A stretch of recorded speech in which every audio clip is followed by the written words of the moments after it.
What's up, everybody, and welcome back to the Duke Wisdom Podcast. I hope everybody had a good Thanksgiving break and got to spend a good time with their families and have some good meals, good times.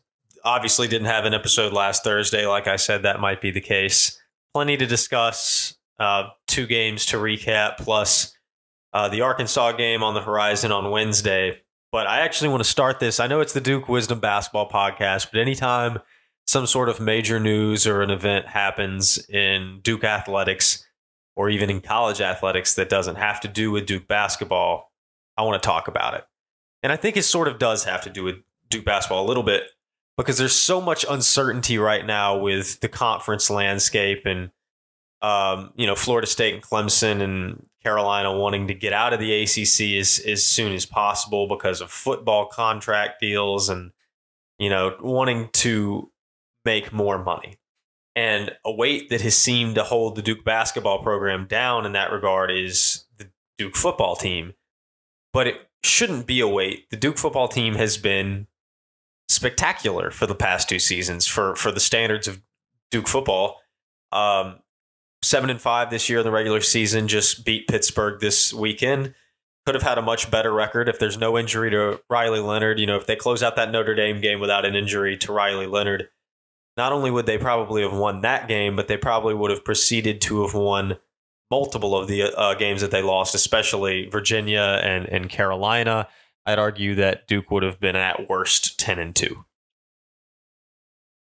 And of course, last season, a fantastic first year under a new head coach. And a lot of this success is thanks to Mike Elko. And Elko did a fantastic job of building a program, of creating an atmosphere and trying to get fan intrigue. And Duke got its first college game day. All the students got jerseys with their graduating class number on it.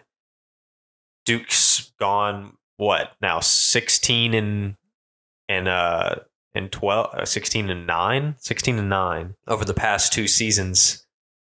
And Mike Elko has said he's dedicated to Duke. He was even maintaining that he was going to stay, that it was being reported that Nina King had been told Mike Elko was going to remain at Duke. And then last night, he hops on a plane, flies down to Texas A&M without even telling anybody. Just like that. Just like that, he's gone. Just like that, his team is caught completely off guard. All his players. Was going to hold a Zoom conference this morning, which I doubt the majority of the players showed up to. Already players entering the portal from Duke. He left the program dismantled and in disarray. I understand you don't want to say that there's a chance you're leaving in case you don't get that job. You want to save face. I get it. I understand that. So I understand Elko saying that he was going to stay at Duke. I don't fault him for that. Most people would do that in his position. What I do fault him for is when he decided to take the job, not just immediately telling Nina King and immediately telling his team, and then going to Texas A&M. And I mean, leaving the team before, not even coaching the bowl game. I mean, it's tough.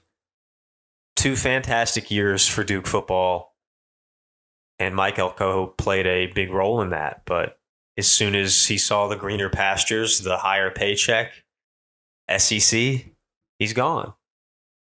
And I think that's right now what Duke is facing is they can build a good football team. They can be good. They can be great. But do they have the brand? Do they have the exposure? Do they have the money to hold on to a coach that can be the front man of what they want to build into a power program? And the answer might be no. Duke's not the end destination in football like it is in basketball. Jon Scheyer holds the most coveted job in college basketball. Mike Elko did not hold the most coveted job in college football. He now holds a more coveted job in college football. And I think that it's tough for Duke fans, and especially though for the players. I expect Duke will see a mass exodus of many players to the portal, some players to the draft. And next season's not going to be easy. And now Nina King is faced with another job search. And that's not going to be easy either, because, I read it somewhere. I forget who said this, and I apologize that I don't remember this, but they said Nina King hit it out of the park once. And now she's faced with almost the impossible task of doing it again in just a couple of years later.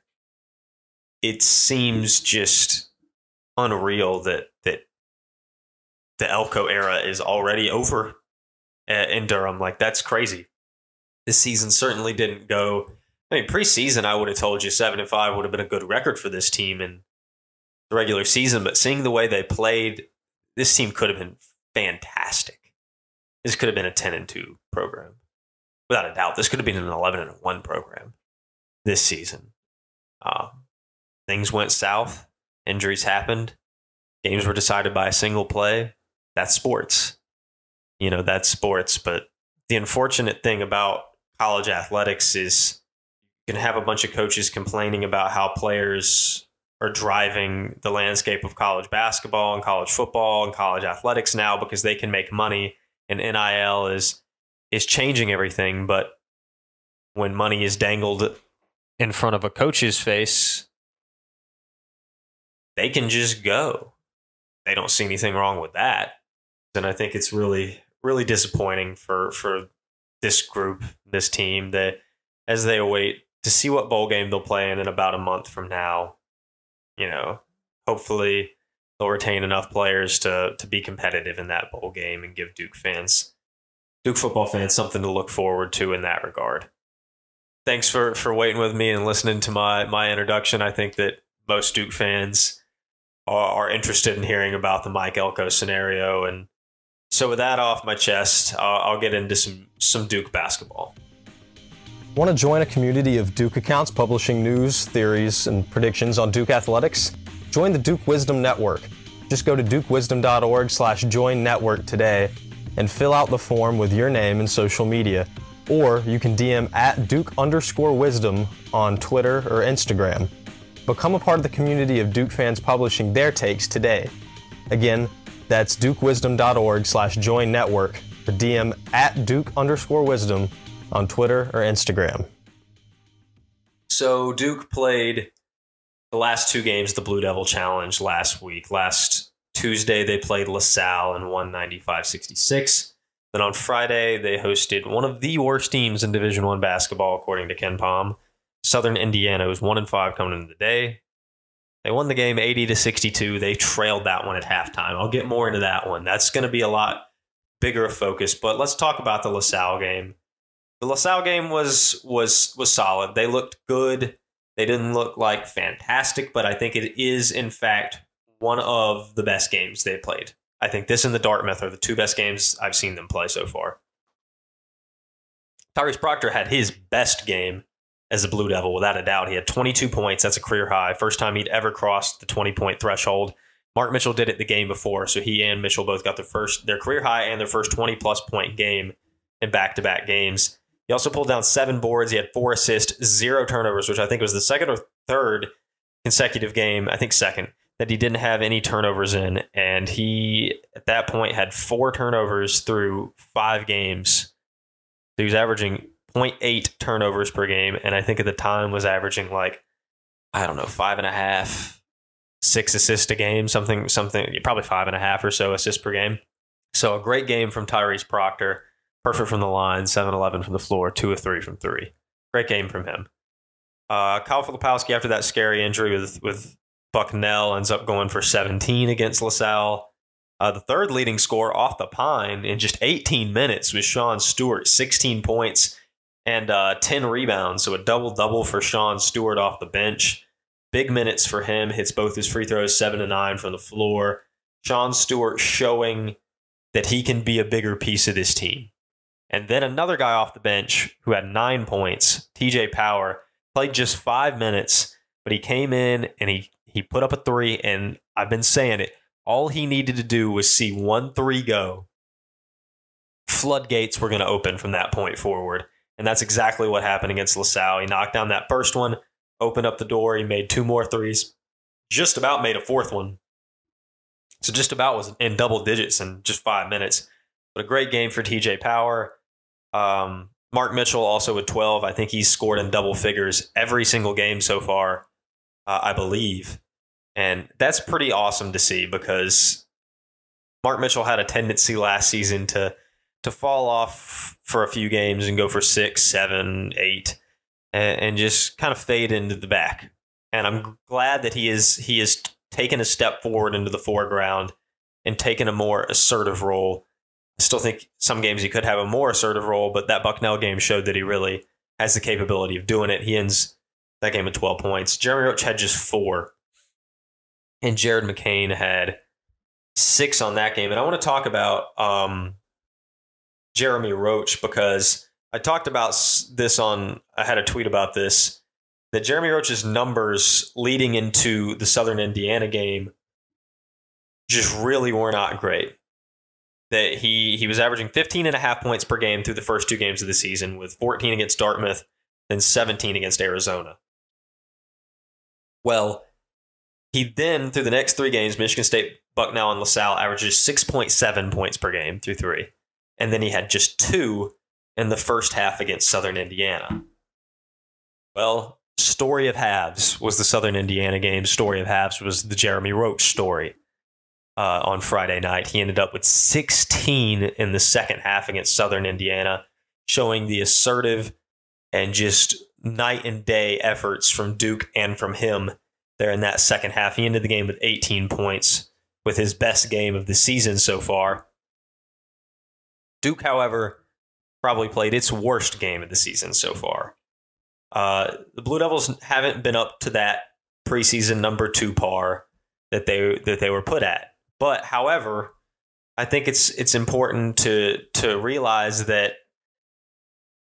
you know, this team is still young, and it seems to me, if last year is any precedent, that Jon Scheyer's teams might not operate exactly how Coach K's did. A lot of Coach K's teams, well, and this team doesn't have a Zion Williamson, it doesn't have a Marvin Bagley or a Jason Tatum. That's also important to realize.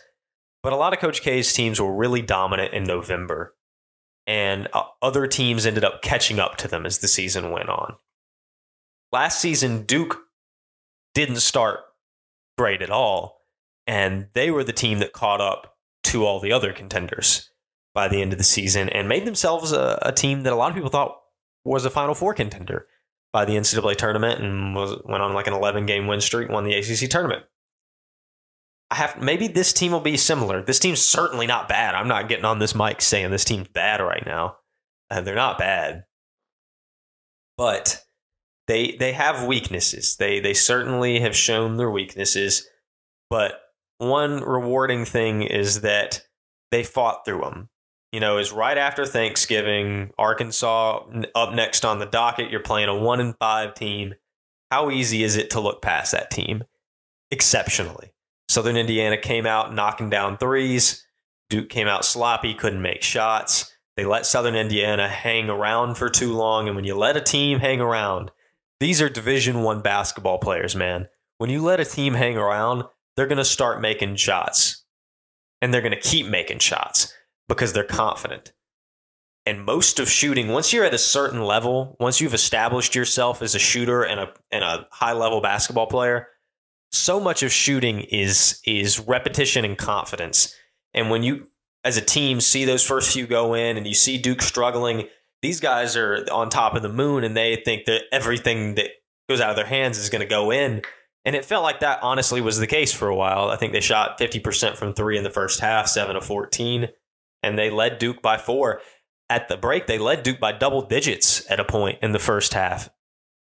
And it was a really rough showing. It really was. And that was a very concerning half for Duke. And I do want to share a sentiment that I put out in the very beginning of the first half. I said, I know a lot of people love the idea of playing small ball, modern basketball with a mobile big like Kyle. But to that, I raise you this. I don't think Kyle works well at the 5. He's much more impactful when he doesn't have to hold down the block. That said, Duke could commit to the 5 out further and place him on the perimeter even more. But, it feels like Duke was more successful with Kyle at the 4 last season. There's no Derek Lively now, but there is Sean Stewart. Get him more time, and that's a lineup I'd like to see more of. Now, I shared that, and I still agree with parts of it. I think that Kyle can work at the 5. It's going to be a challenge sometimes defensively and offensively. It just depends on how they play him. Duke has to be quick. They have to be quick with the ball movement. As of right now, their pace of play is dismal. It was really bad, especially in the first half against Southern Indiana. But this team was coming into the Southern Indiana game was 192nd in pace per game in the nation, which is crazy for a team that plays 3 point guards in the starting lineup, and then has their 6th man is also a point guard. So that's just nuts, to be honest with you, that their pace of play is that slow, especially because they have a mobile big and then they have a mobile forward. And, they really should play with a lot more urgency, a lot more speed, but they really don't. And I think if they played faster and used that as an advantage, use the fact that Kyle Filipowski can get up and down the floor, that he can stretch out and hit threes, if they use the fact that they're faster than other teams to their advantage, and they were quick and snippy with ball movement in and out of the paint and around, not just so much around the perimeter, but in and out of the paint, cutting, constant movement. If that was the case and they ran the break more and they were faster, pace of play was up, I think Kyle Filipowski easily works at the 5 offensively. Defensively, still have a little bit of a concern about foul trouble, especially when he starts playing more skilled bigs like Bacot, or if you drew a matchup with like Zach Edey or Hunter Dickinson in the tournament or something. But I do have concerns about how they match up, or how he's working at the 5. Because Duke is, in a lot of possessions, pigeonholing him down there on the block. And Kyle Filipowski's not a low block player. There's really, he can draw a double team and open up players. He can score off the block. He 100% can. He's not incredible at it, though. That's not Kyle Filipowski's game. He's better when he's moving. When he's moving, he's cutting for backdoor dunks from dump-off passes. When he's hitting threes, when he's taking guys off the dribble one-on-one. He's not incredibly effective at back to the basket and then draw a second defender and still work his way out of it. He doesn't finish on a lot of those plays. And so I'm not entirely convinced that Duke should just play those Filipowski at the 5 and Sean Stewart's in when Kyle's not. I think, and I said this preseason that the starting lineup I would have rolled out had Sean Stewart in it. I was unsure to start the season. Still a little bit unsure about it now, but he did show promise against LaSalle with 16 and 10. I'd like to see more time with Kyle at the 4 and Sean at the 5. Sean is more than capable of defensively being that shot blocker, being that anchor, being the dump down guy on offense. He can do that. Duke doesn't need a low block scorer, besides Ryan Young. They didn't have one last season. They didn't have one the season before that.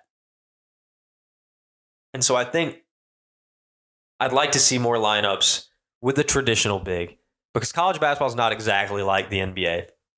I understand how basketball has changed to kind of integrate this Golden State Warriors 3-point centric, don't take mid-range shots, it's inefficient, in the paint on the 3-point line. I understand the statistical metrics of that. That is more efficient basketball. UConn lives and breathes that. But I think college basketball is a little different from the NBA in one important regard. In the NBA, bigs have to be inside-out kind of players. They have to. It's necessary. You cannot keep a job unless you're just a phenomenal defender like Clint Capella. You can't keep a job without playing a little inside out. College, that's not really the case. Zach Edey can hit hook shots from the free throw line, but he's not exactly Jokic out there from the 3-point line. He's a low block, down low threat. So is Armando Bacot, and it helps when they can go out and shoot threes. But having a bruiser big man is still very beneficial in college basketball. having a dirty work guy that plays the 5, how you'd imagine a guy plays the 5, is still a value in a lot of places. Now, there's a big argument, and I'm there for the argument, that Sean Stewart is not exactly that guy. He's 6'8", not a mammoth of a dude, but he's really athletic. He's really athletic. He's a good defender. He's got solid instincts even already. And I think, if Javin DeLaurier could hold down that 5 spot, Sean Stewart can too. He's more than capable of doing it. I'm not saying I want Sean playing 20, 25 minutes a game necessarily. I'm just saying I want to see more lineups with Stewart and Filipowski both on the floor for more than like a couple minutes. I think that there could be benefit to that against certain teams. You don't even have to change the starting lineup. That's not necessary. Jared McCain's looked good at times, perhaps not amazing at others, but he's done fairly well. And he's good at that 5th starting slot at the moment. Anyway, let's go down the list. We know that Duke struggled. It looked ugly. They lit a fire under themselves there in the second half. Went off and ended up winning the game by 18. Kyle Filipowski leads the team in scoring. He had 21 points and then also 14 boards. Those 14 boards a season high for him or anyone on the team. And it's his first double-double of the season, which is kind of wild. He had a lot of double-doubles last year. It took him until Game 6 to get one this season. Jeremy Roach, as I mentioned, had 18 points, 11 points, 7 assists for Tyrese Proctor. He, however, did have 3 turnovers, which almost doubled his amount of turnovers on the season. Still averages just over 1 per game. 10 points for Jared McCain. He had some late game baskets. And I was wrong about it. Mark Mitchell does have a single-digit scoring game. It was against Southern Indiana. Just 6 for Mark. So definitely his worst game. He missed some bunnies. Ryan did okay off the bench, and Caleb Foster had a not a great shooting game percentage-wise, but he had some important timely baskets there, and so solid play off the pine from Caleb as usual.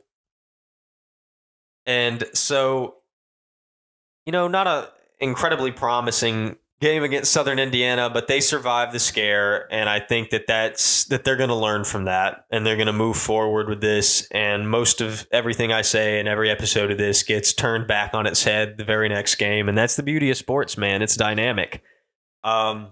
Speaking of dynamic, I don't expect the same Arkansas team we've seen from the past couple of weeks to show up on Wednesday. Duke at Arkansas, I expect that crowd to be jumping. I expect Arkansas to shoot the ball better than they have ever and to play the best game they've played all season without a doubt. And Duke's got to be ready for that. They can't just be like, oh, Arkansas lost to UNCG. Oh, Arkansas just lost 2 straight games to Memphis and then by 15 to Carolina. You can't look at that and be like, yeah, this isn't the same Arkansas team that maybe we thought we'd be playing preseason. It's not really. It's not the same team. They're not as good. But how many teams want to lose their 3rd consecutive, drop out of the top 25? They've dropped out of the top 25. Everybody's writing them off. This would be their 3rd straight loss. You got the chance to punk the most notable team in college basketball, not ranking-wise, but, name brand-wise. You can punk the most notable team in college basketball on your home floor and get your swagger back. That's what Arkansas has the chance to do. What do they have to lose? They're already not ranked now. They're going to bring it. I really do think they're going to bring it, and I think this is going to be a test of Duke's mettle because Duke has 5 wins on the season. 4 of those wins aren't exactly against top caliber teams at all. They beat Michigan State. Michigan State hasn't looked amazing. They haven't looked horrible since the Duke game, but they haven't looked amazing either. They put up a good fight against Arizona, but it was just a fight.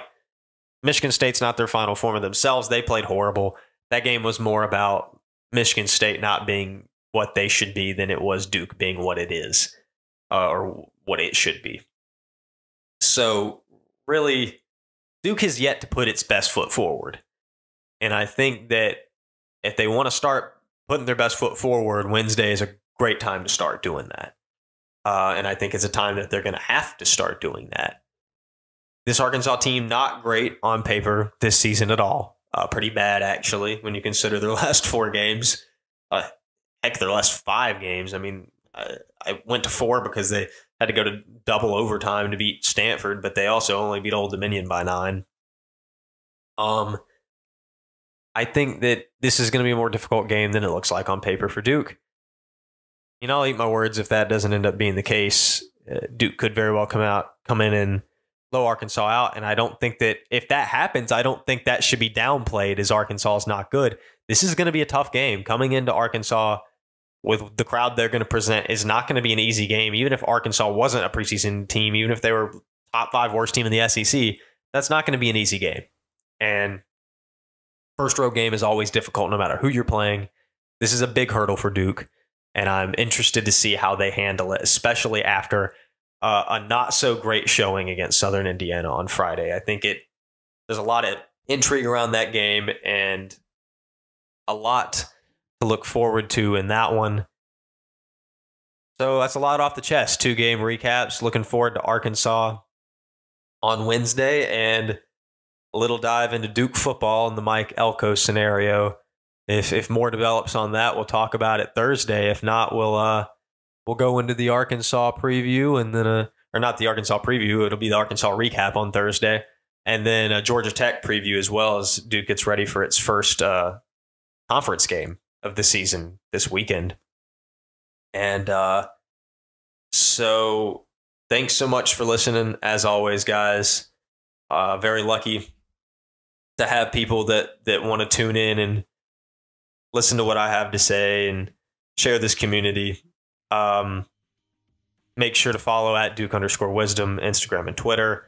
Follow, like, subscribe to the podcast wherever you're listening to it. And I'll talk to you guys Thursday.